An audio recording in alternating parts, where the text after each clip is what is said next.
صلى الله عليه وسلم لا هجرة بعد الفتح ولكن جهاد ونية فإذا استنفرتم فانفروا. وقال النبي صلى الله عليه وسلم خيركم من تعلم القرآن وعلمه. وقال النبي صلى الله عليه وسلم إن هذا القرآن نزل بحزن فإذا قرأتموه فابكوا فإن لم تبكوا فتباكوا. وقال النبي صلى الله عليه وسلم بلغوا عني ولو آية او كما قال علیہ الصلوۃ والسلام.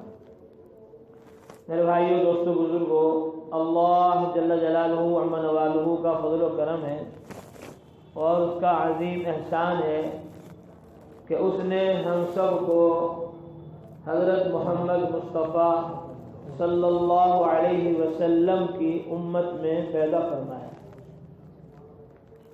اس پر ہم سب کو اللہ تعالیٰ کا دل سے شکر ادا کرتے رہنا چاہیے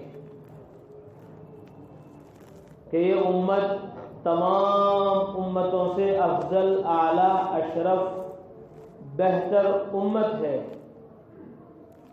سب سے پہلے انسان حضرت آدم علیہ السلام ہیں، جن کو اللہ تبارک و تعالیٰ نے اپنی قدرت سے مٹی سے پیدا فرمایا.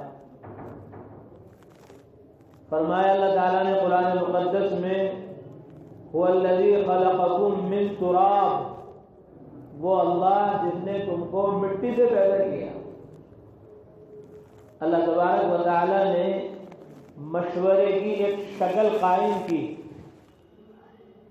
مشورے کی ایک شکل، ایک صورت امت کی، انسانیت کی تعلیم کے لیے.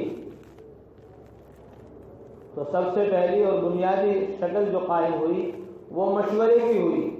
جیسے ہمارا مشورہ ہوا سہارنپور میں، وہاں سے طے ہوا کہ بھائی جو بچے اسکول میں، کالجوں میں پڑھتے ہیں ان کا جوڑ کیا جائے. پھر وہاں کے بعد مشورہ گنگو مرکز میں ہوا. پھر یہ بات طے ہوئی مشورے سے کہ فلاں دن فلاں مسجد میں گنگو کے جتنے بچے اسکولوں میں، کالجوں میں، یونیورسٹیوں میں پڑھ رہے ہیں وہ سب باہرلی مسجد میں جمع ہو جائیں. تو الحمدللہ ہم سب جمع ہو گئے. تو ایسے ہی اللہ تعالیٰ نے ایک شکل قائم کی مشورے کی. ملائکہ فرشتوں کے درمیان جو اللہ تعالیٰ کی نورانی مخلوق ہے، جیسے ہم خاکی مخلوق ہیں ایسے ہی فرشتے نوری مخلوق ہیں. اور ایک مخلوق اللہ تعالیٰ کی ناری ہے جو آگ سے بنائی گئی، جن کو ہم جن کہتے ہیں. وہ آگ سے بنائے گئے اور فرشتے نور سے بنائے گئے اور انسانوں کو اللہ تعالیٰ نے مٹی سے بنایا. تو ملائکہ فرشتے اللہ تبارک و تعالیٰ کے دربار میں حاضر. اللہ تعالیٰ نے فرمایا قرآن مقدس میں پہلے پارے میں سورہ بقرہ میں ارشاد فرمایا وَإِذْ قَالَ رَبُّكَ لِلْمَلَائِكَةِ إِنِّي جَاعِلٌ فِي الْأَرْضِ خَلِيفَةً، کہ میں اپنا ایک خلیفہ بنانا چاہ رہا ہوں دنیا کے اندر. تو فرشتوں نے کہا یا اللہ نحن نسبح بحمدک ونقدس لک، ہم آپ کی تسبیح و تقدیس بیان کرتے ہیں، ہم سبحان اللہ پڑھتے ہیں، الحمدللہ پڑھتے ہیں، آپ کا نام لیتے ہیں، آپ کی عبادت کرنے کے لیے ہم کافی ہیں. أَتَجْعَلُ فِيهَا مَن يُفْسِدُ فِيهَا وَيَسْفِكُ الدِّمَاءَ، اے اللہ آپ زمین میں ایسے لوگوں کو پیدا کرنا چاہ رہے ہیں جو زمین میں خون بہائیں گے اور فساد مچائیں گے. اللہ تعالیٰ نے فرمایا انی اعلم ما لا تعلمون، جو میں جانتا ہوں وہ تم نہیں جانتے. چنانچہ اللہ تبارک و تعالیٰ نے آدم علیہ السلام کو پیدا کرنے کا ارادہ فرما لیا. تو حضرت ملائکہ کی جماعت میں سے ایک فرشتے کو اللہ تعالیٰ نے دنیا میں بھیجا کہ جاؤ وہاں سے مٹی لے کر آؤ، اس مٹی سے ہمیں انسان بنانا ہے. مشورے سے بات طے ہو گئی. اللہ تبارک و تعالیٰ کو سب علم ہے. علماء فرماتے ہیں اللہ تعالیٰ کو مشورے کی ضرورت نہیں. لیکن اللہ تبارک و تعالیٰ امت کو، انسانیت کو تعلیم دینا چاہتے ہیں، سکھلانا چاہتے ہیں کہ مشورے سے کام کرو. قیامت تک آنے والے لوگوں کو ایک سبق دینا ہے. تو ہمارا سب سے پہلا بنیادی جو سبق ہے، اور اس اجتماع کا، اس جوڑ کا، اور یہاں آپ کو جمع کرنے کا سب سے پہلا اور بنیادی مقصد بھی یہی ہے کہ آپ جس مسجد میں ہیں، گنگو ہوگی، اللہ کا فضل و کرم ہے، ہر مسجد میں مشورہ ہو رہا ہے، ہر مسجد کے اندر مشورہ ہو رہا ہے. آپ یہاں جمع ہوئے آج ایمان کی اور اسلام کی، قرآن و حدیث کی بات سننے کے لیے. یہ باتیں ہماری ہر مسجد میں اللہ کا فضل و کرم ہے ہو رہی ہیں، اور لوگ اس میں شرکت کر رہے ہیں. لیکن جتنے لوگوں کی شرکت ہونی چاہیے اتنے لوگوں کی شرکت نہیں ہو رہی. جتنے لوگوں کو جمع ہونا چاہیے اتنے لوگ جمع نہیں ہو رہے. تو آپ کو یہاں باہرلی مسجد میں اس لیے جمع کیا گیا کہ آپ اپنی اپنی مسجدوں کے مشورے میں بیٹھ کر اس بات کی فکر اور کوشش کرو کہ سارے مسلمان ایمان والے، کلمے والے، وہ اللہ کے پاکیزہ مقدس گھر مسجد میں آئیں، اور وہ مشورہ جو سب سے پہلا اور بنیادی عمل ہے انسان کی پیدائش سے بھی پہلے کا، وہ عمل مشورے کا زندہ ہو. کہ اس مشورے سے آدمی آگے بڑھے گا، اس مشورے سے آدمی دنیا کے اندر دین کے، اسلام کے پھیلانے پہنچانے کا ذریعہ اور سبب بنے گا. تو اللہ تبارک و تعالیٰ نے فرشتے کو بھیجا کہ جاؤ مٹی لے کر آؤ. وہ آئے، زمین نے پوچھا کیا بات ہے؟ کہا اللہ کی طرف سے حکم ہوا ہے مٹی لاؤ، اس کا مجھے انسان بنانا ہے. وہ فرما بردار ہوگا تو جنت میں جائے گا، وہ اگر نافرمان ہوگا تو جہنم میں جائے گا، آگ میں جلے گا، اللہ کے عذاب میں گرفتار ہوگا. زمین لرز گئی، کانپ گئی، خوف اس کے اوپر طاری ہو گیا. اس نے کہا میرا انسان بنے گا اور نافرمانی کی صورت میں دوزخ میں جلنا پڑے گا. زمین کانپنے لگی. اور انسان، اللہ ہم سب کی حفاظت فرمائے، آج جہنم سے بے خوف ہے، جہنم کا کوئی ڈر نہیں. یہ بھی ہمارے یہاں جمع ہونے کا بنیادی مقصد ہے کہ ہمیں سب کو جہنم کا ڈر، خوف ہو جائے بچپن سے ہی.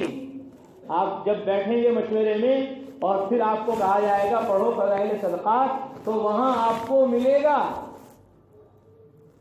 کہ ایک چھوٹا سا بچہ ہے، وہ ایک طرف کو کونے میں رو رہا ہے، دوسرے بچے اخروٹ سے، بادام سے کھیل رہے ہیں. گزرنے والے نے کہا بیٹے تیرے پاس اخروٹ نہیں ہے، بادام نہیں ہے.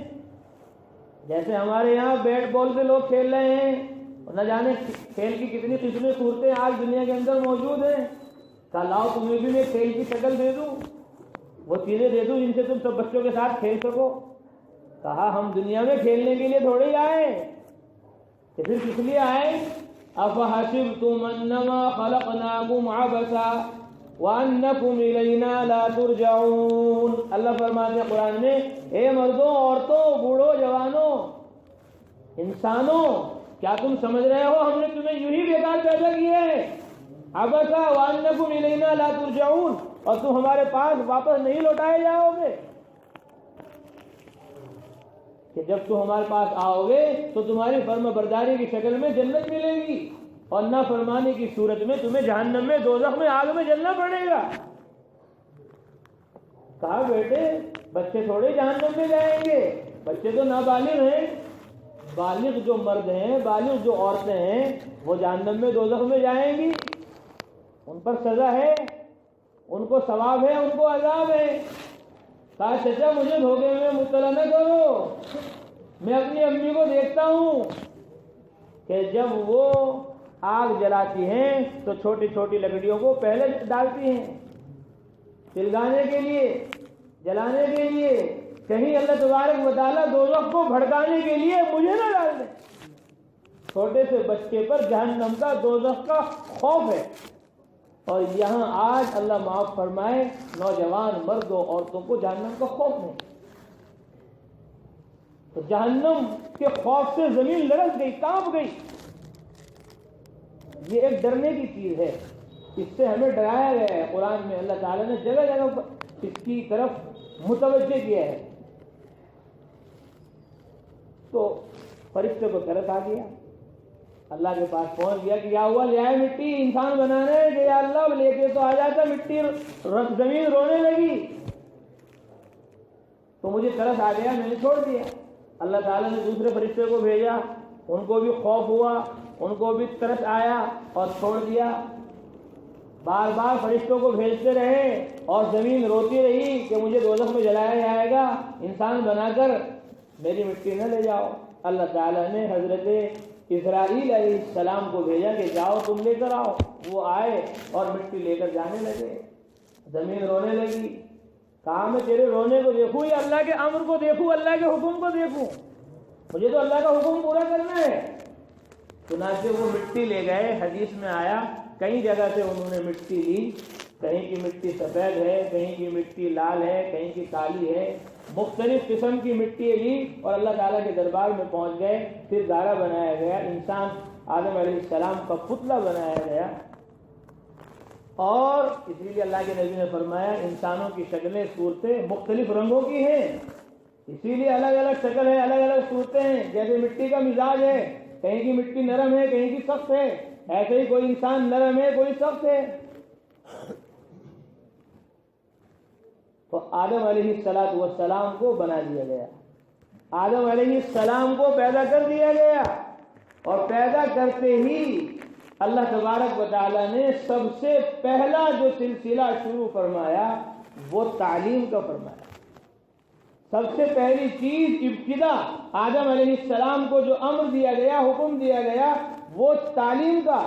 اللہ فرماتے ہیں قرآن مقدس میں علم آدم الاسماء کلھا، اللہ تعالیٰ نے آدم علیہ السلام کو ساری چیزیں سکھلائی، کیونکہ آدم علیہ السلام کو کچھ خبر نہیں تھی، جیسے ہم تم پیدا ہوئے ہمیں کچھ خبر نہیں تھی۔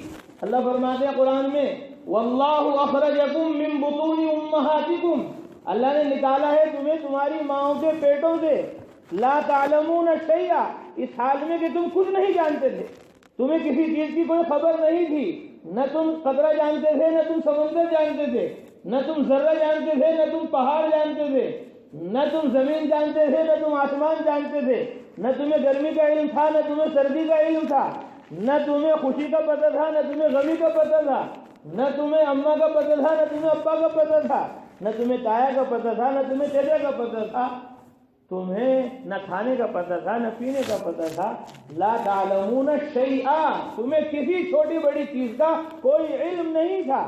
دنیا میں جب آئے تو تم بے علم آئے، پھر اللہ تعالیٰ نے علم کا ذریعہ اور علم کا سبب تمہیں عطا فرمایا، وَجَعَلَ لَكُمُ السَّمْعَ، اللہ تعالیٰ نے تمہیں کان عطا فرمائے، وَالْأَبْصَارَ آنکھیں عطا فرمائی، وَالْأَفْئِدَةَ دل عطا فرمائے، لَعَلَّكُمْ تَشْكُرُونَ، تاکہ تم کان کا شکر ادا کرو، تاکہ تم آنکھ کا شکر ادا کرو، تاکہ تم دماغ کا شکر ادا کرو، تاکہ تم ہاتھ اور پاؤں کا شکر ادا کرو۔ جو نعمتیں ہم نے تمہیں دی ہیں ان نعمتوں کو تم ہمارے کام میں